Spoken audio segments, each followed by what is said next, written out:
माँ की खिदमत और जन्नत की बशारत। एक दफा हजरत मूसा अलैहिस्सलाम ने अल्लाह ताला से पूछा, या अल्लाह, जन्नत में मेरा पड़ोसी कौन होगा? अल्लाह की तरफ से इरशाद हुआ, फलां शहर का एक गोश्त बेचने वाला तुम्हारे साथ होगा। हजरत मूसा अलैहिस्सलाम ये सुनकर बहुत हैरान हुए कि एक पैगंबर का साथी एक मामूली कसाई कैसे हो सकता है। आप इसी जुस्तजू में उस कसाई की तलाश में निकल पड़े। वहां जाकर देखा तो वो शख्स अपनी दुकान पर गोश्त बेचने में मसरूफ था। हजरत मूसा अलैहिस्सलाम उसके पास बैठ गए। जब उसने अपना काम खत्म किया तो गोश्त का एक टुकड़ा कपड़े में लपेटा और घर की तरफ चल दिया। हजरत मूसा अलैहिस्सलाम भी उसके पीछे चल दिए। उसके बारे में मजीद जानने के लिए उसके घर बतौर मेहमान जाने की इजाजत मांगी, जो उसने खुशी से दे दी। घर पहुंचकर कस्साब ने सबसे पहले वो गोश्त पकाया, फिर रोटी पकाकर उसके छोटे छोटे टुकड़े शोरबे में नरम किए ताकि वो बिल्कुल मुलायम हो जाएं। फिर वो दूसरे कमरे में गया जहां एक बूढ़ी और कमजोर खातून बिस्तर पर लेटी हुई थी।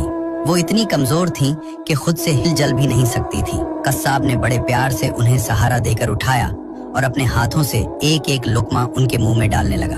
वो तब तक नहीं हटा जब तक माँ का पेट नहीं भर गया। फिर उसने माँ का मुंह साफ किया और उन्हें वापस लिटा दिया। उस वक्त बूढ़ी माँ ने कस्साब के कान में कुछ कहा, जिसे सुनकर कस्साब मुस्कुरा दिया और कमरे से बाहर आ गया। हजरत मूसा अलैहिस्सलाम ये सब खामोशी से देख रहे थे। आपने पूछा, ऐ अल्लाह के बंदे, ये बूढ़ी औरत कौन है और उसने तुम्हारे कान में ऐसा क्या कहा जिस पर तुम मुस्कुरा दिए? कस्साब बोला, ये मेरी माँ है।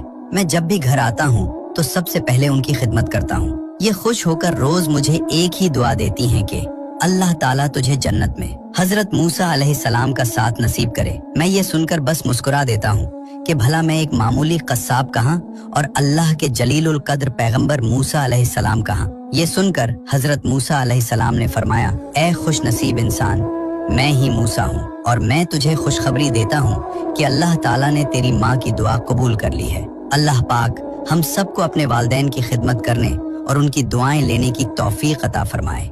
आमीन।